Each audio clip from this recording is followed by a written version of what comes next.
I never made it, but I know what it takes. I'm motivated by a mix of emotions. Basically, let us understand the applications.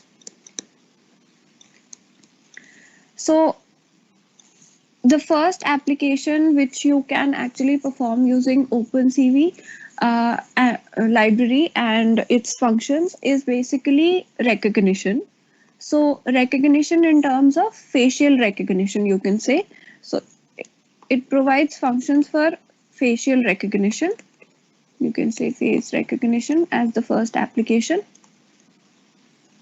Oops.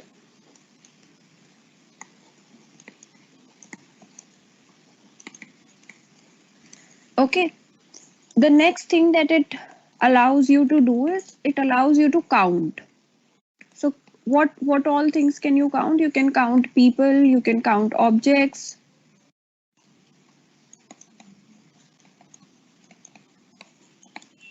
vehicles. Okay, so it allows you this as well. Now, both of these things, recognition and counting, come under surveillance, right? You know about automated surveillance. Both of these things come under surveillance. You can say automated. So, all in all, you could say that you can perform automated surveillance.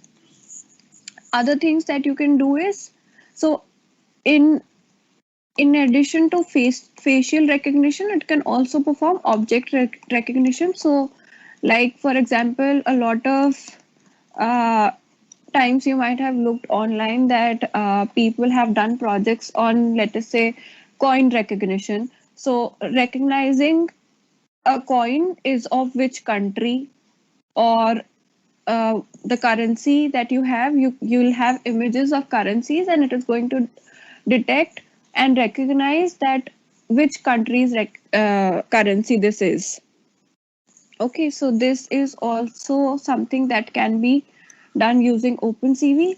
There are other things which, let us say, involve basically they are known as anomaly detection. So let us say if you have you've manufactured a set of products and you want to determine if any of these products is defective, that also can be done using Opencv. So you'll basically require images, or let us say videos of the objects that you have or the products that you have, and determine if there is any of the product which is, let us say, damaged or defective. So a lot of these kind of things can be performed using Opencv. Recently, I've seen someone on LinkedIn who has, using Opencv, created a project which is going to be performing automated surveillance. That is, it is going to count the number of people at a particular event, just based on looking at a particular video. So it is going to capture a video, and it is going to count the number of people at a particular event, and that is in connection to the, you know, people limit, or the number of persons limit that has been put to an event due to COVID, right? So all of these kind of interesting projects can be actually done using Opencv, right? So if this brings you a bit of a motivation, let us continue and look at um, how Opencv actually works, and we are going to also look into different header files which you can use. And yes,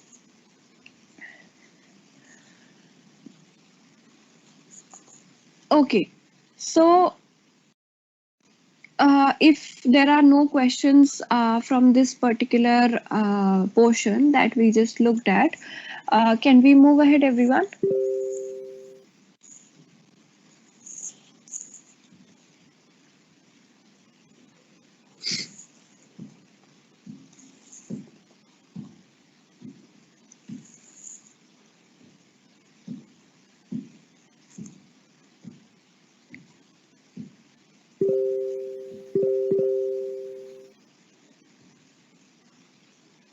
Okay, let us move ahead then. So since we are looking at, so we talked about what are the different applications. We are saying that we can use video, OpenCV on videos as well, and um, on what do you call this, text as well. But we are going to here look at, since we are looking at image processing, let us move ahead in this direction only. We are going to consider looking at header files, and we are going to consider looking at different whatever functions we look at based on image processing only. And if you're more interested in something which is, let us say, processing a video and stuff like that, then you can go ahead and read about it online. It is going to help you a lot. So, how accurate is automated surveillance? Automated surveillance, so that totally depends upon how you, uh, you know, attempt to perform surveillance. So, we have different parameters using which you can actually find out the accuracy of whatever you have performed. So for that we have, let us say, we call that as confusion matrix and stuff like that, but we are not going to look at that particular part because that is something very much in detail, and that goes to a different part. We are going to only look into basics today. So if you're more interested into it, go ahead and look about it online. It is going to help you a lot. A lot of stuff is available online. Okay. So the first thing, since we want to perform and start off with image processing, so the first thing that you do is you need to install OpenCV.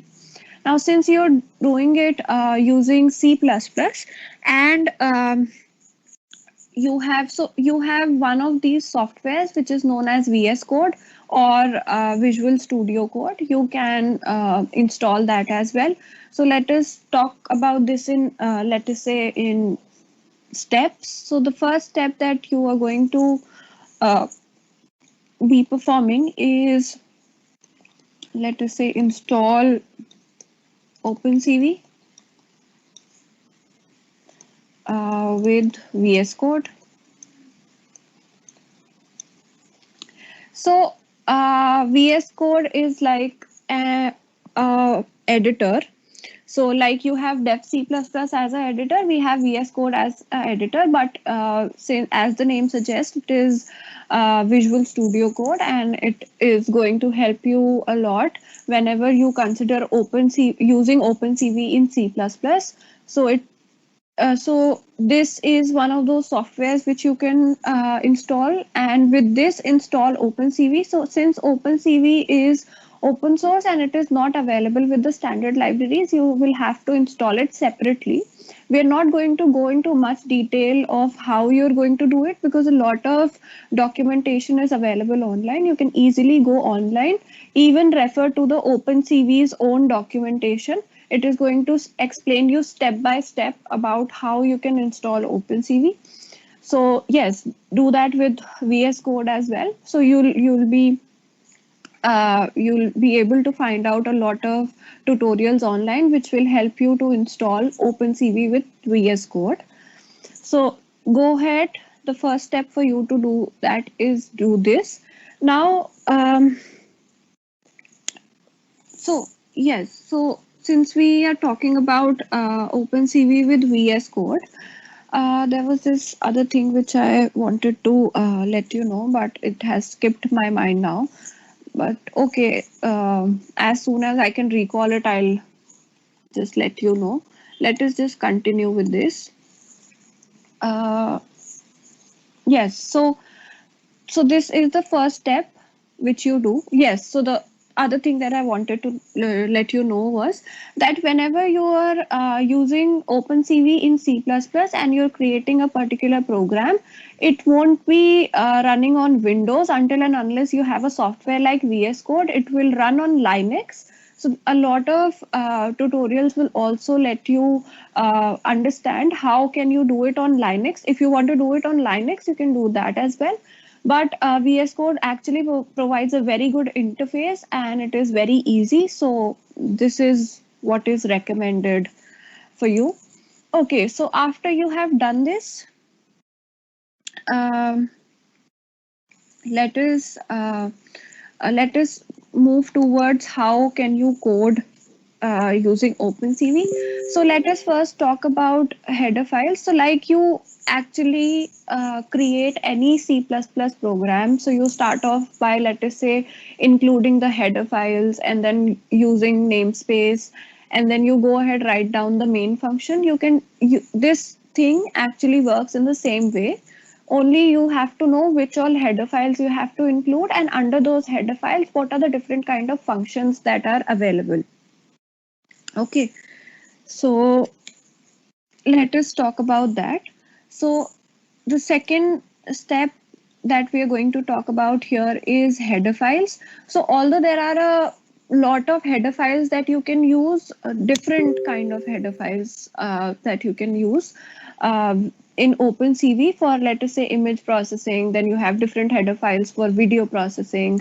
Then you have different header files for text processing. You have all those stuff, but this one of these things that is very simple here is to actually include one header file. So let me tell you what that header file is, and then we will move ahead. So you have this header file which is hash include. You can include it in this way. You say hash include opencv 2 slash opencv dot hpp. Okay, so this is one of those header files. So if you include this one header file in your program, you will not have to include any other header file, because it will automatically include all of the necessary header files for the application that you're currently creating. Okay.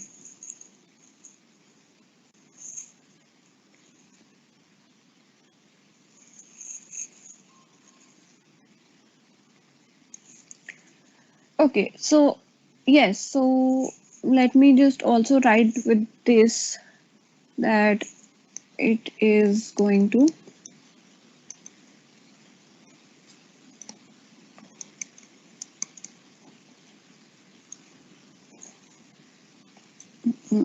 INCLUDE.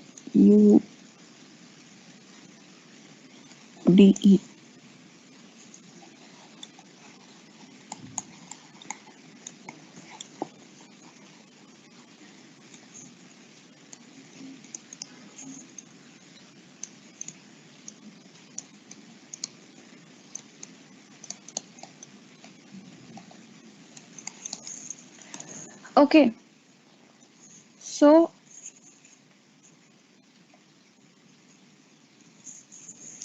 this is about it. Let us so we've talked about this particular library now. So we basically refer to this library when we actually, so for this is actually for all of those who are new to OpenCV and they do not really know which header file they have to include for which particular part.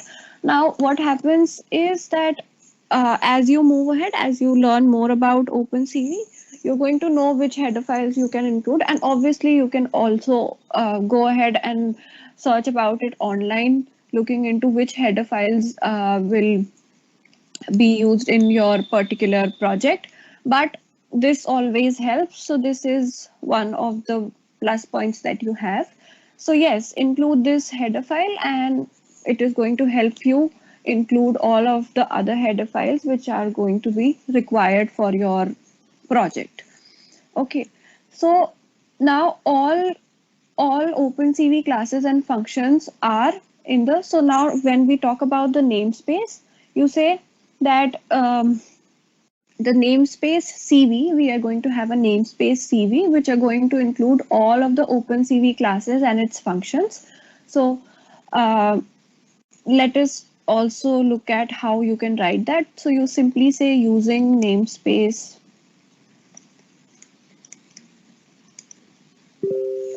CV, and this is going to for you include all of the classes and functions under this Opencv library. Okay, now since we are talking about image processing, let us continue and understand how you can actually load an image and how you can display a particular image. And then we are going to look into what are the different syntax of these functions. So as I said, we are going to look into the basics first, so that you can at least create a small program which will, let us say, input a particular image and output the same image. Okay, so this is the most basic image processing program that you can actually create. We are going to look at that.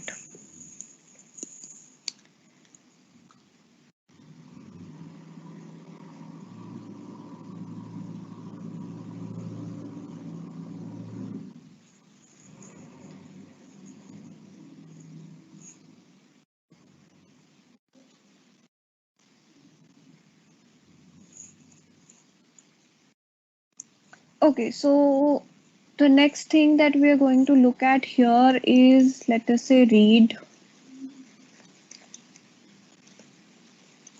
and load the image.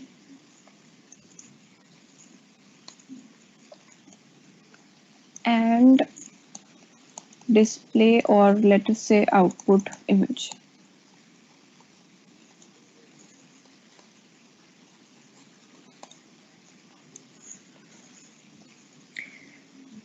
Okay, so this here, let us look at the different functions that you're going to have. So let us say if I consider the other these header files that we discussed and this namespace, so what is this part of code that we'll be able to write?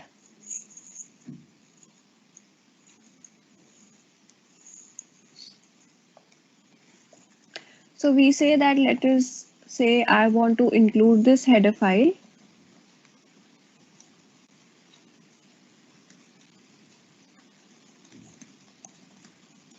Opencv2 opencv.hpp, and we have the other header file using which we can actually use the console input output functions, is iostream in C++, right? So you include iostream and you include this file, and now you say I am going to write down the namespace as well. So you say namespace, and you have the CV namespace, and then the next namespace that you have is std.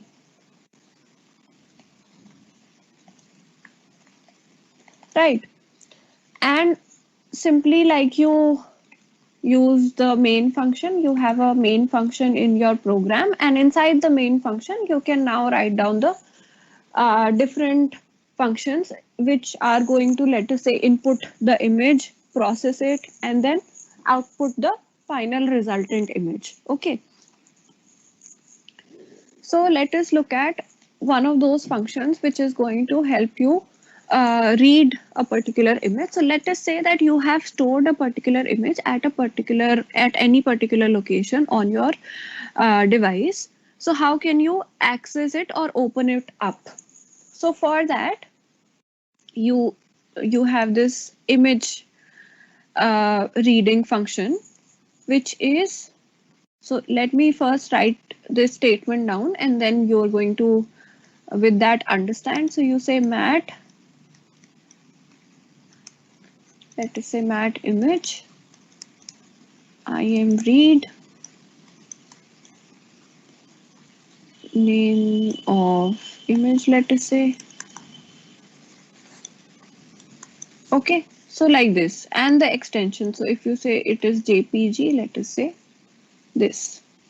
Okay, so let us first understand what this is and why, what is the syntax, and then we are going to move ahead. So we have this class here, which is the mat class, and this is the object of image. This variable image is now an object of type mat. Okay, And now you're calling this function imRead, which is basically image read and the name of the image. So as this simply shows you, it is going to read a image which is, let us say, of a given name. Okay. Now, what is this mat? Let us understand this. So for this, you need to know that any particular image, it is represented in the form of a matrix. Okay. So I've told this earlier as well, but still for those who did not attend the classes earlier, an image is represented in the form of a matrix. So is that clear to everyone? Let us also understand how this is possible, and we are going to move ahead then. Okay, so up till this part, am I loud and clear? Has everyone reached up till this point where we are discussing that an image is represented as a matrix? For that,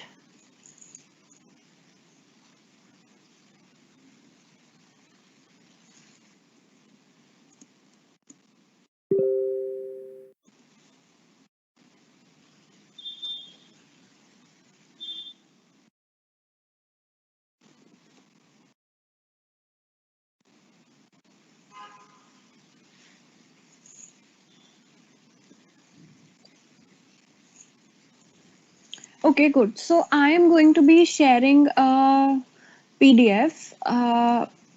So how should it be? Should I share the PDF on the group or the Telegram group, or should I share my screen and simply look into and show you what is the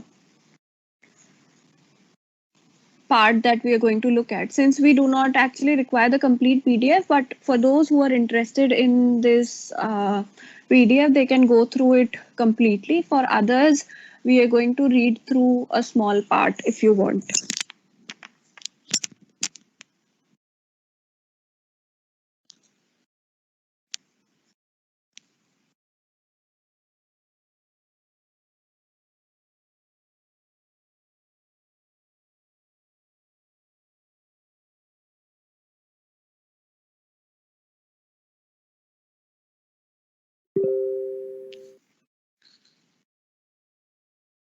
Okay, okay, so I'll share this in the group.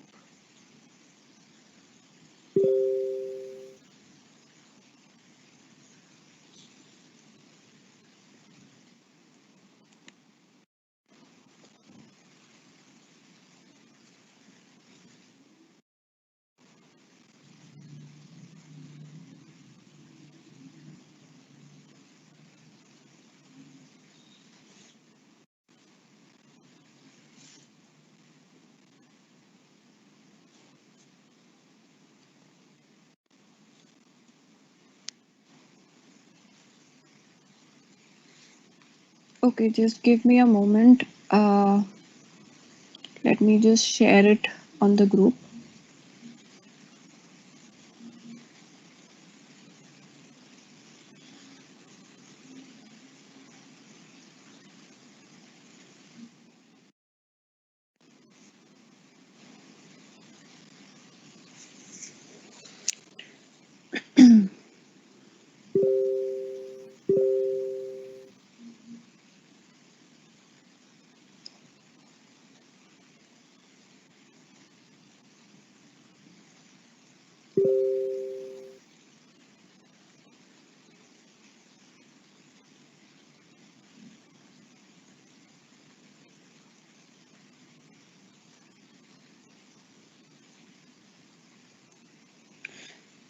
Okay.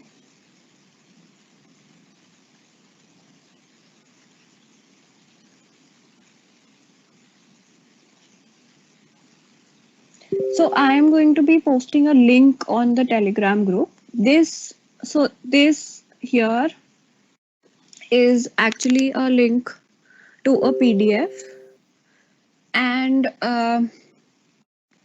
So if you want, you can open it up right now. It is going to open up even if you're accessing this particular lecture online, or even if you're doing it on on your phone or even on your laptop. You can open it up, and we are going to read through some of the let us say some of these lines. This link is to a research paper. So there was this faculty of mathematics who has actually written down this paper, and he's talking about image and its matrix, and matrix and its image. So that is what is the title for this. So we are not going to be discussing the complete thing here. It is only for your reference and for you to understand that how can an image be represented as a matrix. Okay.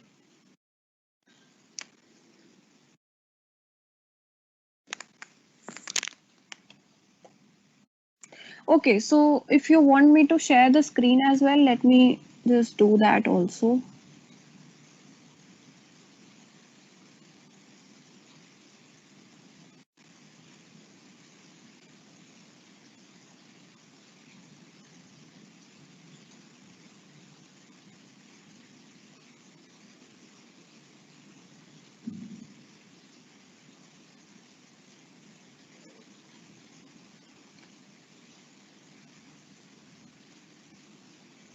So is the screen visible to everyone? Yes, I have shared it on the screen as well. Please let me know if it is visible to everyone.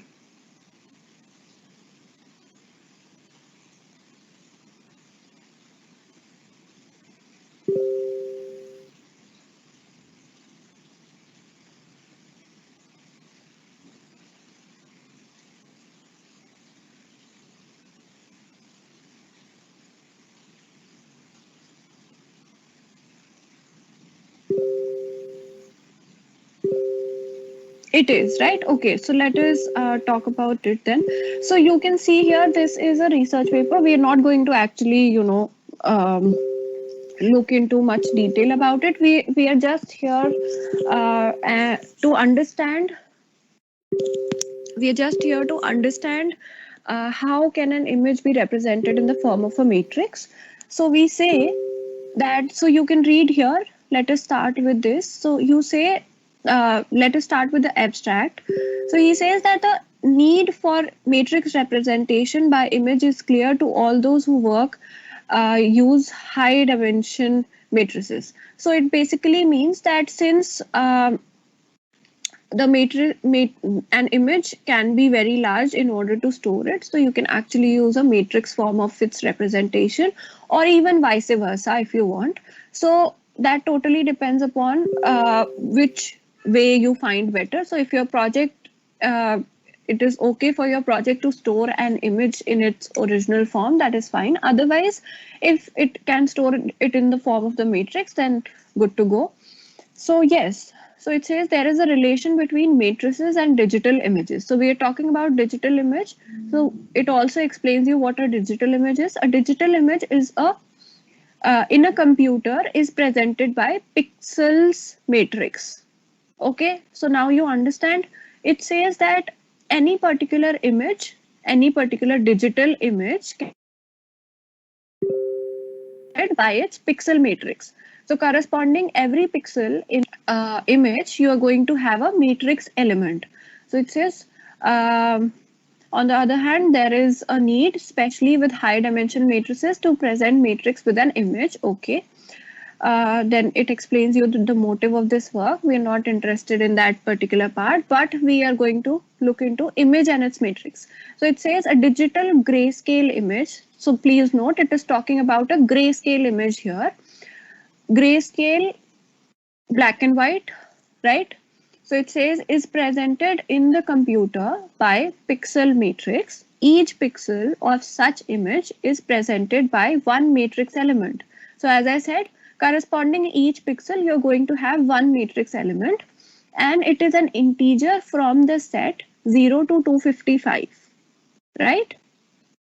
So this is another thing that you can note, that any pixel value that you have in your matrix is going to be an integer from this set, which is it can either take up a value from 0, starting from 0 only up till 255 and no other value. And please note, we are here talking about a grayscale image. Okay. So now you say the numeric value in pixel presentation are uniformly changed from 0. So 0 actually represents black pixel or black color, and 255 represents white pixel.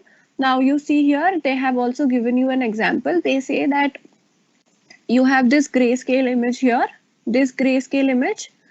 This grayscale image can be represented using this matrix. So they have given the matrix corresponding to the image, and this is all the pixels that it has. So you see 0 is the first element of this matrix, which is, so 0 actually they said that it represents black pixel. So black is here, this pixel, and white is going to be represented by 255. So the last element and the white color here is represented by 255.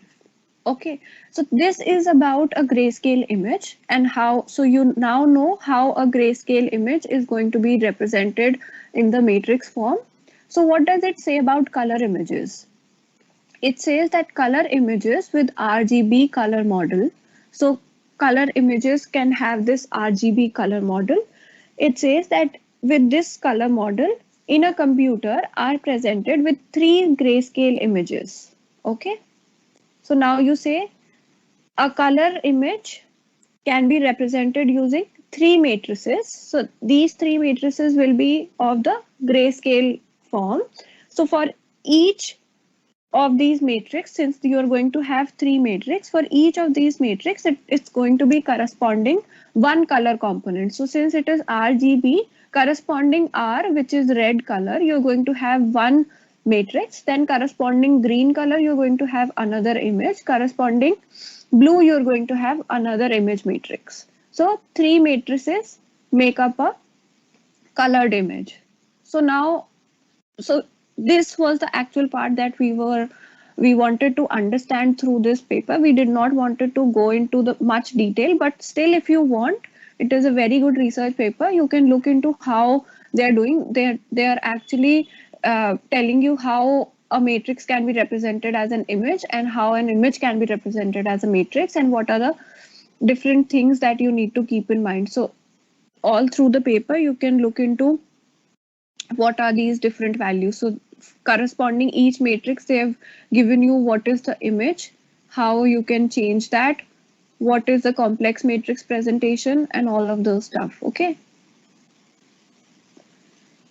So yes, so has everyone understood the part that we wanted to look into?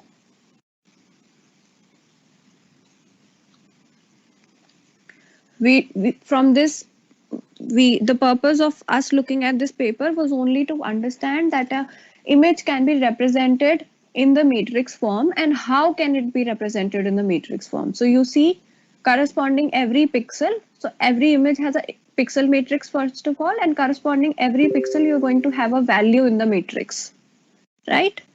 So any doubts in understanding this part, wherein we are saying that the image can be represented as a matrix? Can you now understand how it is done?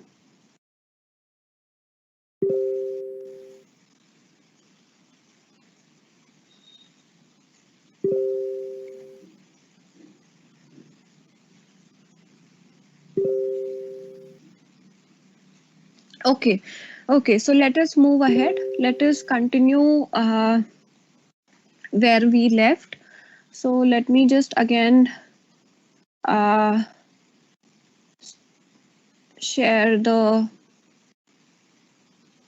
PDF with you, the OneNote document.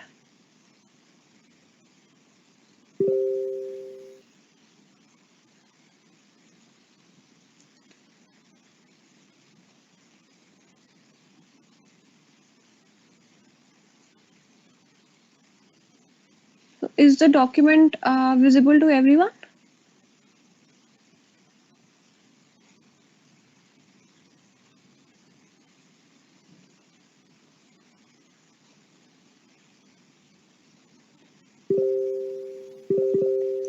No, red, blue, green are not called grayscale images. We are saying that any colored image can be represented using three grayscale matrices. We are not saying grayscale images, we are saying grayscale matrices here.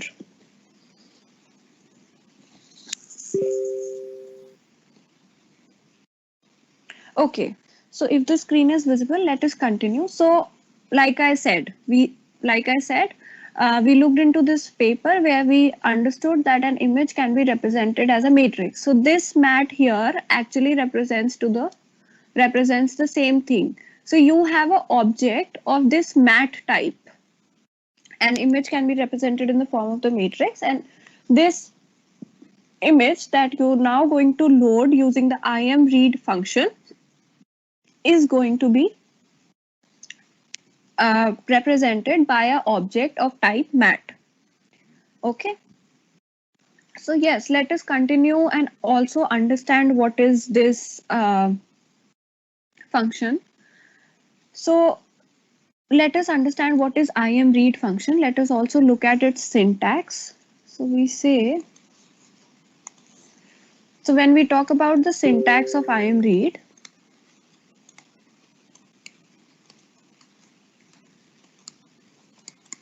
we say that how can you write this? You say imRead, which is image read, and within double quotes, you are going to mention the file name or the image name, you can say, and separated by a comma, the other argument that you have is a flag, and this flag is of type integer.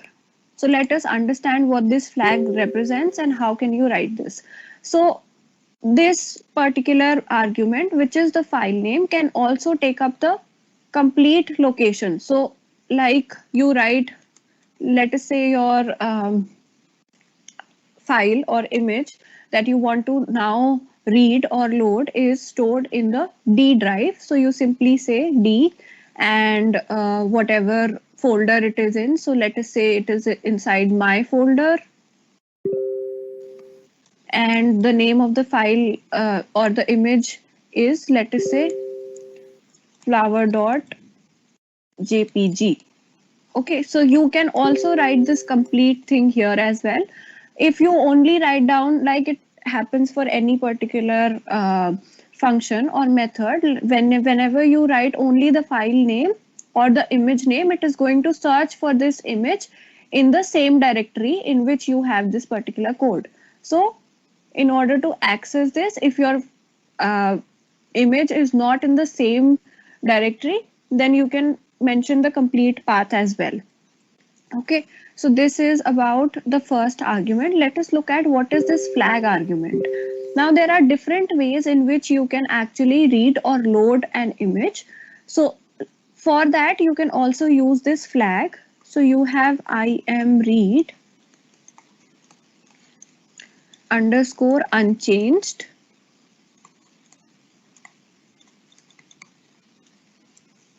Yes, in the file name, we also include the file format. There are different file formats that are supported. So let me also write down what are the different file formats that are supported. You say JPEG or even JPG. You can say BMP is also valid.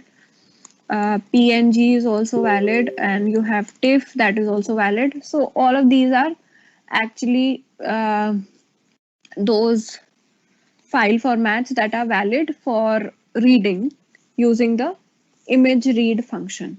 Okay, so yes, let us continue to look at the flag here. So you can have three different types of flags, which is imRead flags.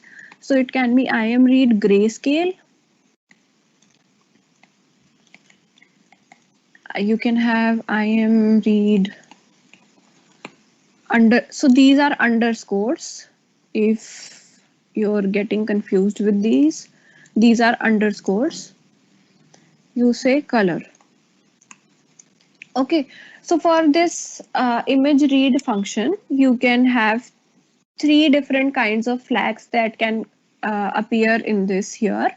And if you do not, let us say, write down the flag under the arguments whenever you call this function, then it is going to take up the default flag. And I am not sure about which of these is the default flag, but I think it is this IamRead color. But anyway, as these names suggest, you can look what is the default online as well. I cannot recall it for now, but yes. So let us understand what these flags are. So as the name simply suggests, whenever you want to load a colored image, you say that I want to load this image in color. If you have an image which is in color and now you want to import it in the grayscale form, you can say IamRead grayscale. And otherwise, if you want to load the image as it is, you say IamRead unchanged. So this is simple flag that you can use, a simple function, IamRead function. Only remember the syntax, which is you in double quotes you mention the name or the path of the image along with its extension, and the flag. If you want to say load the image in any particular form, you can mention any of these flags, and then you whatever is returned, you set it to a object of type mat. Okay, so this is about simply about a function, which is how can you load or read an image, right? Let us move ahead and let us see what are you going to do next.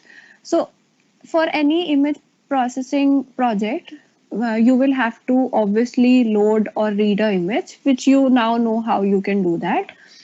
Now, once you actually load it, there are some, let us say, error checking that you have to perform.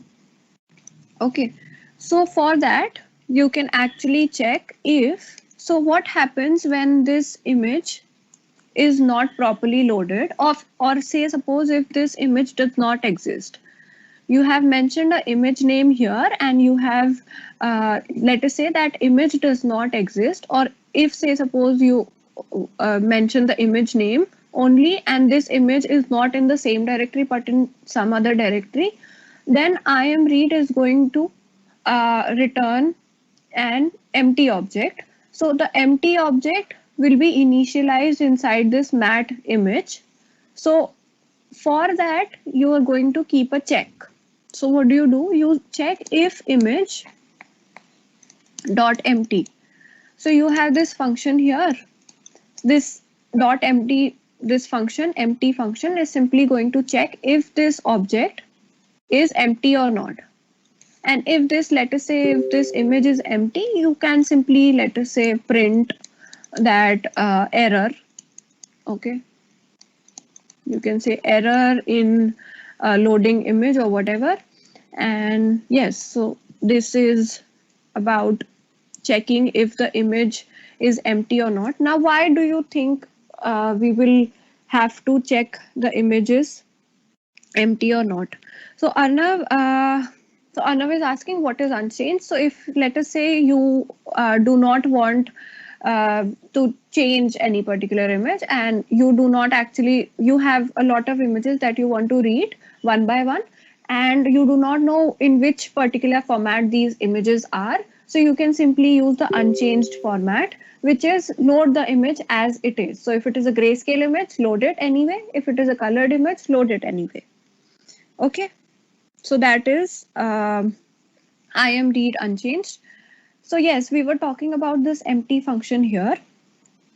So why do you think you need to check if this object is empty or not?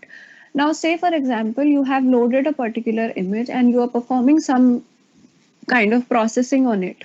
Okay, and you keep on processing it and later on you display the result. Now what if the image object or the image did not load properly, or let us say the image object is empty in this case? So all of that time wherein you were processing the image and then showing the resulted image is a waste, right? And also it is going to throw an error and your program can crash. If you're working on, if you're processing an empty image, it is going to okay, give me a moment everyone.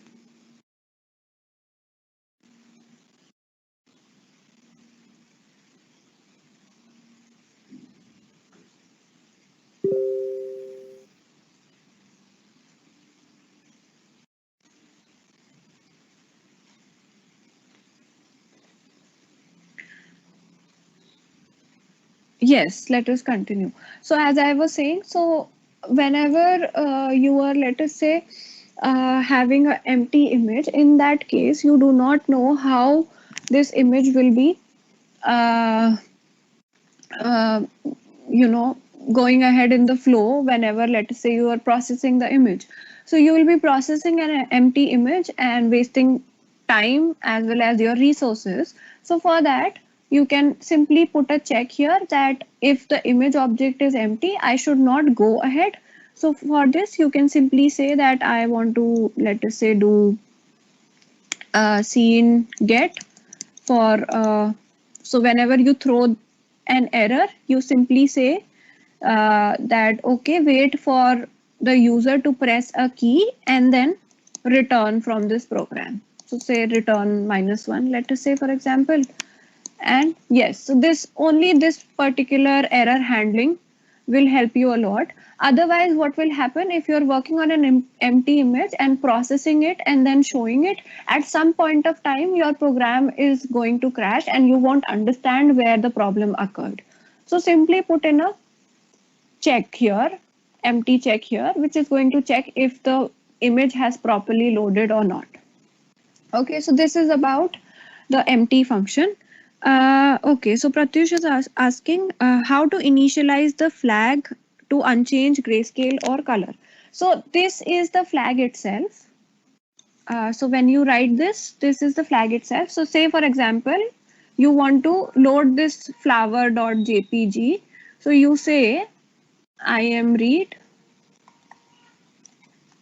and inside this, let us say your image is in the same directory, so you say flower.jpg, and here you write I am read, and let us say I want to uh, open it up or load it in the color format, so you say color.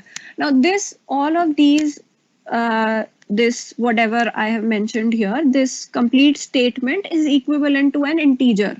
Okay, so this is, I don't know what are the specific values, but I think it is 0, let us say, for this. This is corresponding one, and this is, let us say, I think 2 or whatever. So these are actually integer values which are predefined. So you can simply write these down. So that is why I have explained you how you can do this. Instead of writing 0, 1, 2, whatever, you can simply mention these. Okay. So this is how you can initialize the flag here. You do not need to actually initialize anything to these. These are already initialized and predefined. So you can simply mention them here inside the function. So now we have talked about the empty function and how you can see if the image is, let us say, empty or not. Now, let us move ahead and let us understand how can you display a particular image. So, so for displaying a particular image,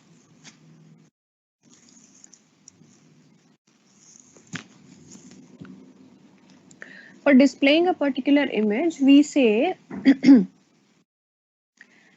that you will first require to create a window. Now, what do you mean by a window? So, let us say, so you might have opened any particular image on, let us say, your laptop or on your computer. So whenever you double click on an image, it is going to open up, let us say, in the photos software. So it is going to open up a separate window, right?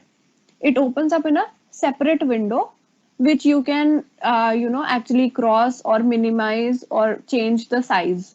So that particular thing is known as a window. So here also, whenever you are actually working on, uh, let us say, a small image or any particular image, for that case, you, for showing that particular image, you will have to create a window here. Okay, so the window is not automatically created, you will have to create it on your own. So is this part clear? Do you understand what a window is?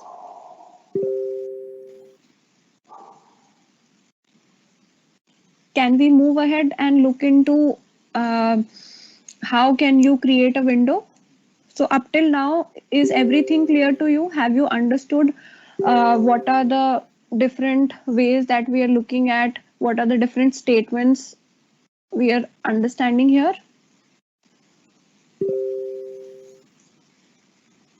Also tell me if you've understood the concept of a window. Why are we going to create a window? Did you understand that?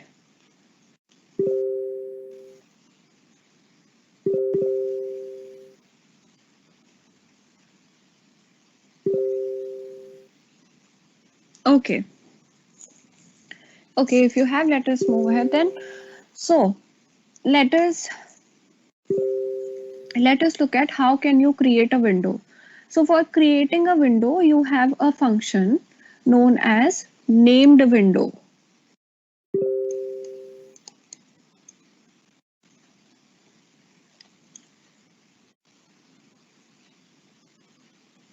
You call it, this function is known as named window, and inside which you can pass a argument which is window name.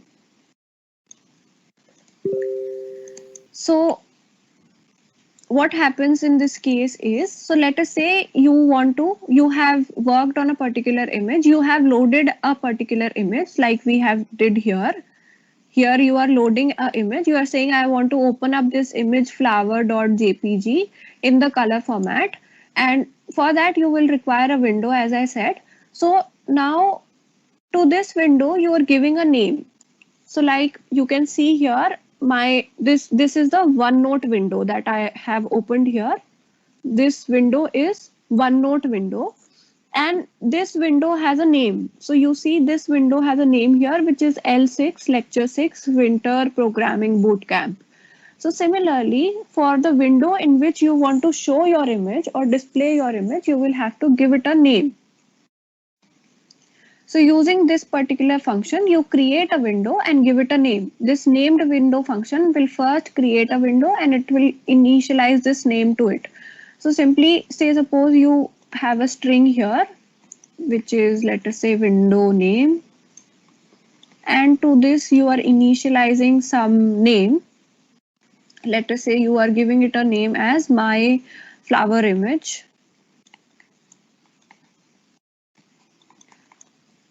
Okay. So you have this string here to which you are saying, you named this string as window name and you have initialized it as my flower image. So now you are going to, using this function, you are going to create named window of window name, which is my flower image. Okay. So this is going to create for you a window with a name here. This, what will this name be? This name will be my flower image. Okay. Now, after you have done that, let us also understand this named window function. So as you already know, as I have explained here, it is going to create a window for you. Now say, suppose if a window already exists with this name, so then it is not going to create a new window for you because this window name already exists. Say, suppose if you create another window and give it the same name, it is not going to create a new window for you. It is going to have the same window. Okay, it is going to consider that you did it by mistake. Anyway, so this function also has a kind of a syntax, let us say. So you say syntax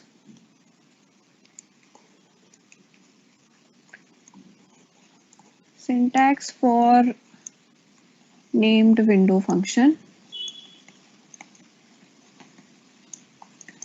So the named window function, so how do you, let me write down how do you write it. So you say named window, and here you are going to mention the window name, and again you have some flags here. Okay, so these flags are again integer type of flags, and these flags, let us look at, so like in the imRead function you had 3 flags. You have 2 different flags that you can mention here inside the named window function, and those flags are window auto size and window normal. Okay, so these are the two functions that you can have. Sorry, not functions, arguments or flags that you can have.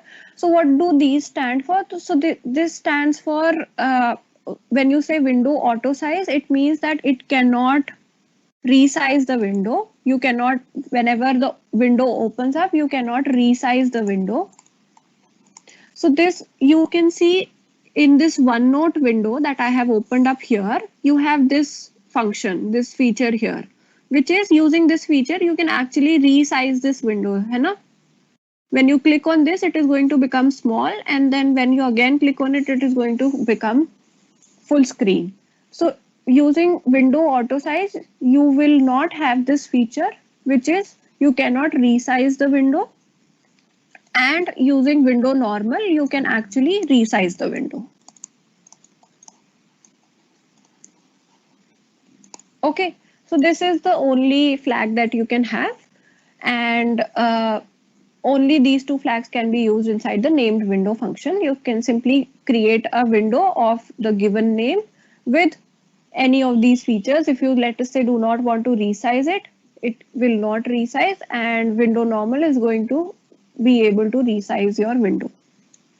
Okay, so this was about named window function. You have the named window function. Now you have loaded the image using the imRead function. Using the imRead function, you have loaded the image, and you have also checked if the image is empty or not. And let us say our image is not empty.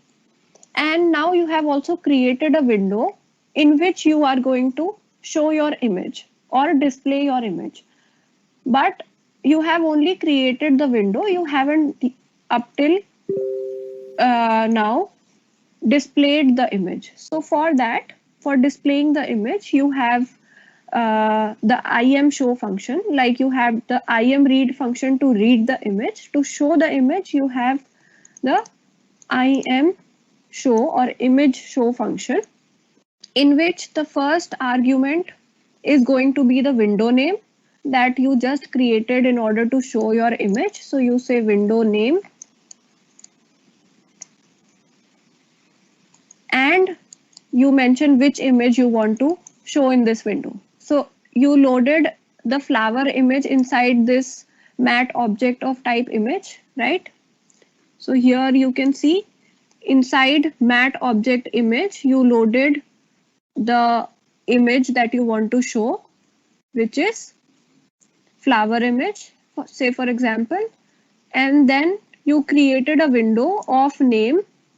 You created a window of name my flower image. Okay, so now you're telling using this function imShow that I want to show this image, flower image, inside this window which I have given the name as my flower image. So it is for you going to open up a window like this, and in this window you are going to have the name my flower image, and here you are going to have what this image will be displayed, whatever image you want to open up here. Okay, so this is the imShow function. Any doubts to anyone up till this particular part, up till understanding the imShow function?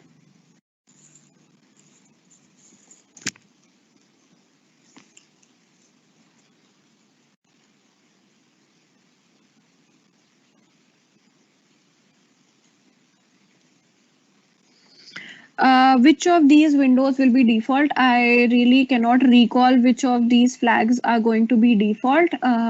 You can go ahead and check about this online, about which of these flags will be default.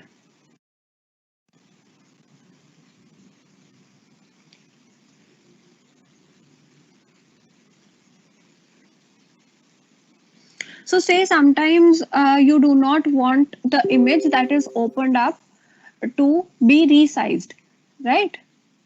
So in that case, you can simply say that I want it in the form of window auto size. Now, you won't understand the use of flags right now because you are not much into image processing, but to whomsoever who actually attempts image processing on a regular basis, they will require to open up and resize the image and look into different pixels. Okay.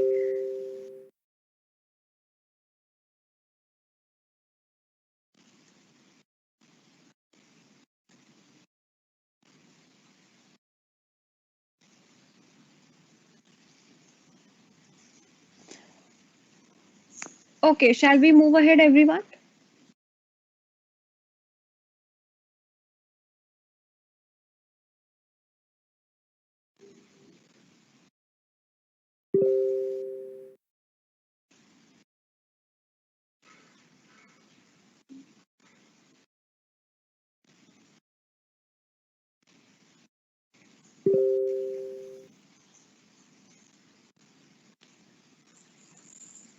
No, so like I said, since we've already included a header file, which is for us going to include other header files, whichever are required in our application for now. So we do not require to include a header file.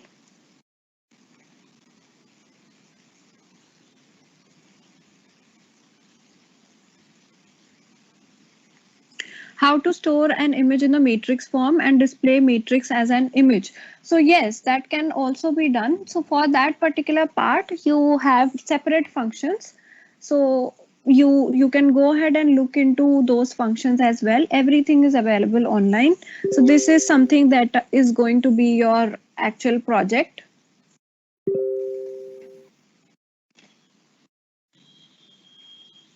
Okay, so the second argument of the IAMShow function. So in the IAMShow function, let us move ahead with this. We are saying that in the IAMShow function, we have two arguments. So the first argument is the window name which you have created in which you want to display your image, and the second is which image you want to display. Okay, so the second argument of the IAMShow function is basically the image that you want to show. So the image that you want to show will come as the second argument, and the first argument is the window that you have created in order to show this particular image. Okay, so I hope that is clear to you.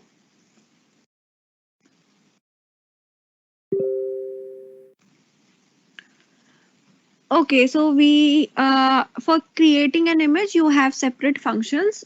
The function is named as image. In this function, you can simply mention what is the height of the image, what is the width of the image, and in which format do you want the image to be. Okay, so let us move ahead with the IM.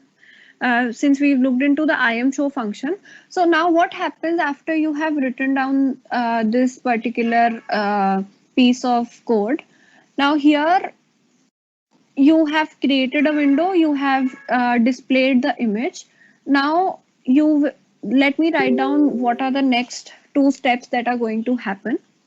So which is wait key, and the next one is destroy window. So once you have created a window, you have used it, you have displayed your image, and you want to, let us say, um, end the program, or your processing has completed and you have displayed the image, then you should destroy your window. So for that, you have this simple function, destroy window is the name of the function, and you simply pass the window name that you had created earlier, and it is going to destroy that particular window for you. Now, what is the purpose of this wait key function? So the wait key function is going, so as soon as you show a particular image, so say, for example, you have created this complete program. Now, this program is something which is written in green. All of that is written in green is the complete program which you can use in order to read a particular image, show it, create a window for it, show it, and end the program. So once you have done this, you have, let us say, read the image. After that, you checked if the image is empty or not. After that, you created a window for the image because you wanted to display the image, and then you simply displayed the image. And if you do not have this function in between, which is the wait key function, and you simply destroy the window, then what is going to happen? When you run the program, for an instance, you will quickly see the window and the image, and it is going to be quickly destroyed because the next function that you're going to have after IAMShow will be destroy window. So here you put this wait key function. The wait key function here is going to stop the program execution for a key press, and as soon as you press a key, it is going to continue the program execution. Okay, so what happens? You display an image, then you wait for the user to actually press a key, and once he presses a key, then you destroy the window and end the program. Right? So has everyone understood the purpose of wait key function here?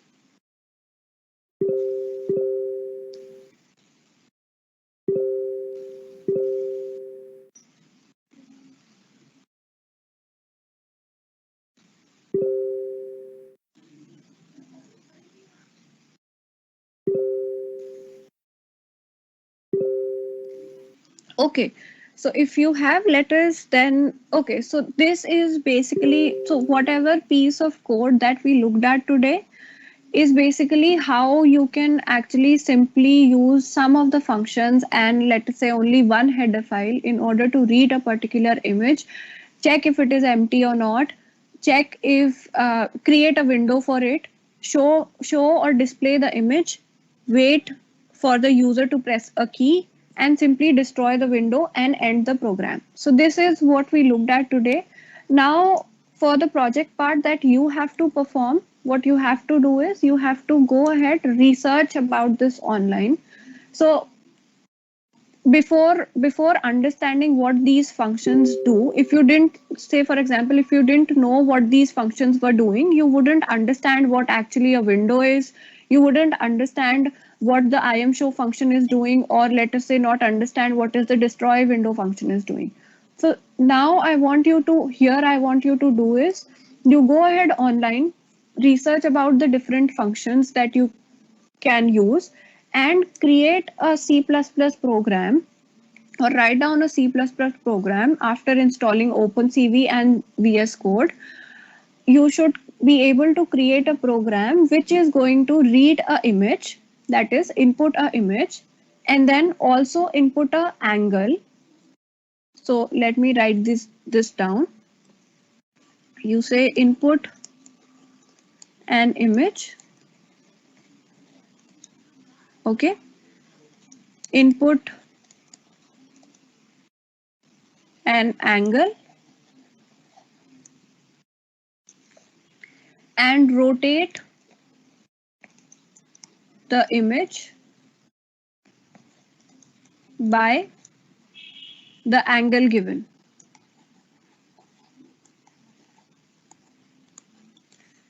So this is the processing part. You rotate the image by the angle given and then display the image.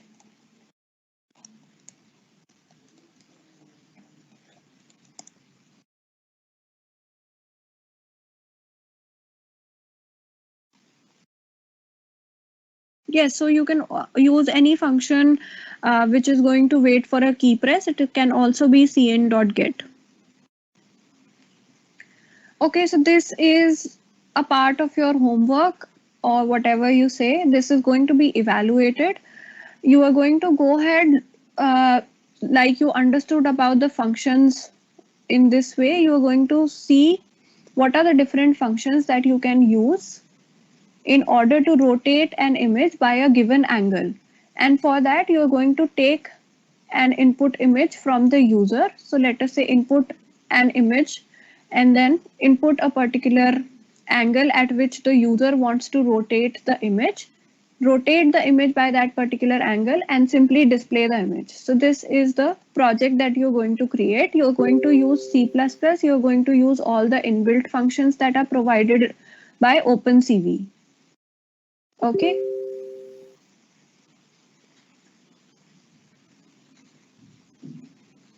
Yes, that is what I said. You can take the user's input in IMRead for his choice of image uh, to process. You can do that. Good.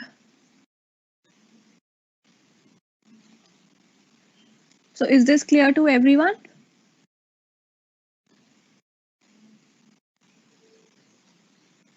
How to submit the project? So for now, you have to just first create the project. We are going to talk about the submissions later on. But so so I am not really giving you a uh, deadline for this particular project, but towards the end of the boot camp, we can ask you to actually submit this particular project. Okay. Should the angle be a multiple of 90? Okay, so uh, no, because uh, now when you, so I don't really want to go ahead and tell you about this, but whenever you are going to be looking at the different functions, so as I said, you're going to do it using an inbuilt function. So first look at what is this inbuilt function that you can use in order to uh, rotate an image and by a certain angle. So it is going to take an input of the angle as well. So you do not really need to be specific with the angle in terms of, let us say, like you are saying, that should it be a multiple or 90 or not. So it can be any angle that should be asked by the user. And since this is going to be done by an inbuilt function, so that shouldn't be a problem.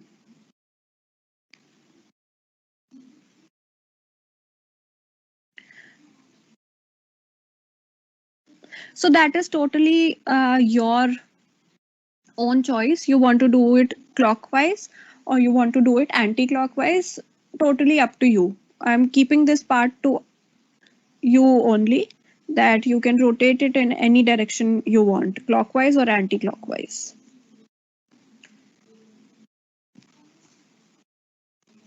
So if any one of you have any doubts regarding what we have looked into today, or what is the project that you have, the image processing project that you have, then you can post any of your queries in the group. And for others who do not have a doubt, uh, we are going to end the class for now. You can leave if you want. The only thing that you have to keep in mind is that you have to attempt this using C++ and Opencv. Install Opencv and VS Code like we discussed, and use all of these things that we've discussed. We've looked into the basics of image processing. Do this, and your fully working code um, should be something that we can ask you to submit at any point of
Wait,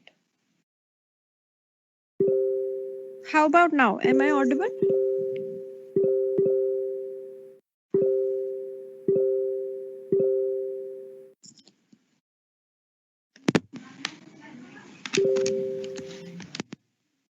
Now, am I audible?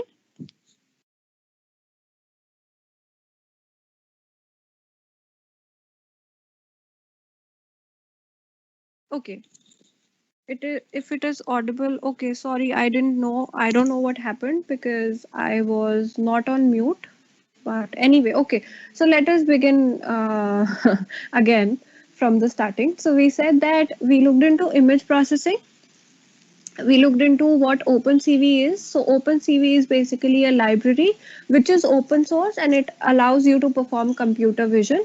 What is computer vision? Computer vision is actually extracting useful information from images, videos, and text. And then we looked into what are the different applications and what all can you do using image processing. So the first thing was facial recognition and object recognition. So any kind of recognition can be done using OpenCV. It also involved counting the number of people, the number of objects, number of vehicles, and any such things. So this all of this comes under automated surveillance, right? And then the other thing that we looked into that can be done using OpenCV is anomaly detection, which is, let us say, if you have manufactured a set of products and you want to find out the defective products, that can also be done using OpenCV. Next, we looked into how can you start off with OpenCV, and we simply looked into a piece of code and understood statement by statement what each statement does and how can you start off. So we said that you are going to first of all do this. So whenever you are going to start off with your project, you install OpenCV with VS Code. We have discussed this, uh, that if you use OpenCV on Linux, it becomes a bit complex, but still, if you like it that way, you can do that. Otherwise, VS Code is a good option which you can use. And then we moved ahead and looked into the libraries that you can use. So the header files that you have under this library are, let us say, there are a lot of header files. But for now, to start off with, you can actually include this header file that has been given here, and it is automatically for you going to include all the necessary header files that you are going to use in your application. Then we looked into the namespace that we use. So the namespace CV is used to include all the necessary functions and classes that you will require and you will use in your application. Now, since we were looking into image processing specifically, so we started off by looking into how are you going to read and read or load a particular image. So we started off by writing the program by including the header files and by writing down the namespaces. Then we started off with the main function. Inside the main function, we use this function, which is the imRead function. The imRead function is going to read or load a particular image for you. So it uses two arguments. The syntax for imRead function is to use two different arguments. So the two arguments that it uses is first the name of the image or even the path to a particular image, and the second is a flag. So there are three different kinds of flags that you can use in the image read function, which is imRead unchanged, imRead grayscale, and image read color. So if you want to load an image in the color format, you can use this imRead color. If in the grayscale format, imRead grayscale. And if, say, suppose you do not know which is the format of the image and you want to load it as it is, then you can use imRead unchanged. Okay. And now we are saying that this imRead function is going to return you an object, and it is going to store this particular object into an object of type mat. We also looked into what this object is. So we say that any particular digital image is stored in the form of a matrix. So for a grayscale image, we have a single matrix. For a colored image, we have 3 matrices, and they are going to represent our image. Okay, so that is why we have this mat class, and you have the object of mat class in the that is going to store your image. Okay, now next, after you have loaded the image, you simply, what do? You simply check if the object is empty or not, because what happens sometimes, say the image is not loaded properly, or if it happens that the image is not found, in that case this object, this image object of mat type remains empty. So in order to avoid program crash, you check before processing the image, you check if it is empty or not using this empty function. And if it is empty, you simply see out or put on the console that there is an error while loading the image, and you return. Okay. If the image is not empty and you can now further process the image. So say if you want to display the image, so for displaying the image, you will have to create a window.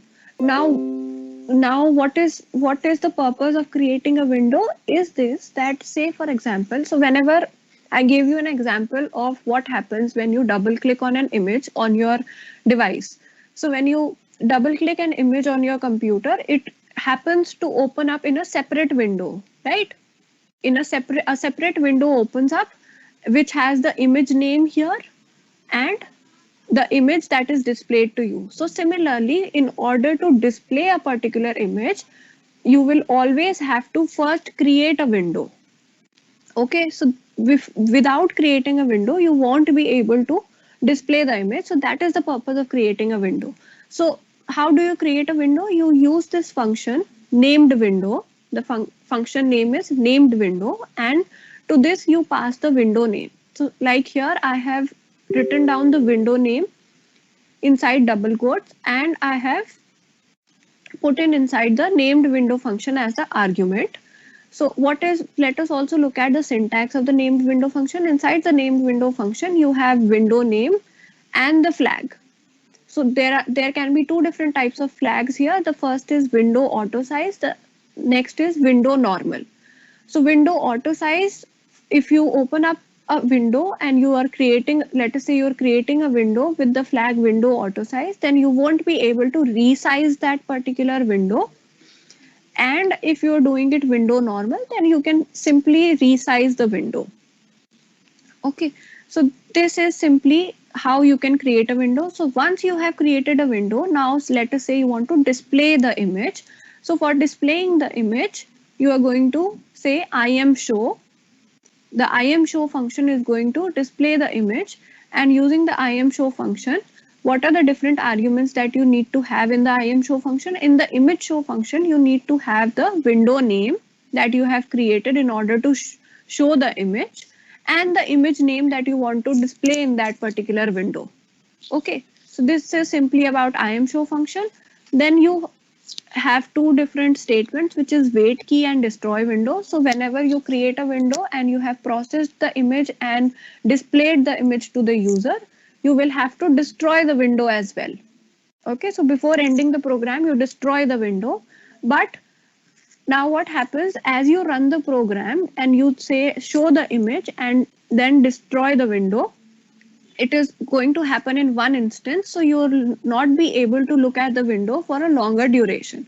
So to do that, you use this wait key function. The wait key function is going to stop the execution of the program until you press a key. So as soon as you press a key, it is going to continue the execution of the program and then destroy the window, and the program would end. Okay, so that is the purpose of wait key. Now the project that I have told you to do is to input a particular image, input an angle, or if you want, you can input the direction of rotation as well. Then you process the image by rotating the image in a given direction by the given angle, and simply display the image. You can do all of this using uh, uh, some inbuilt functions that are again provided under Opencv library. So yes, do that. And that is the simple project that you're going to attempt. You're not being given a test today, because we are expecting that you're going to be performing this particular um, uh, performing or attempting this particular project.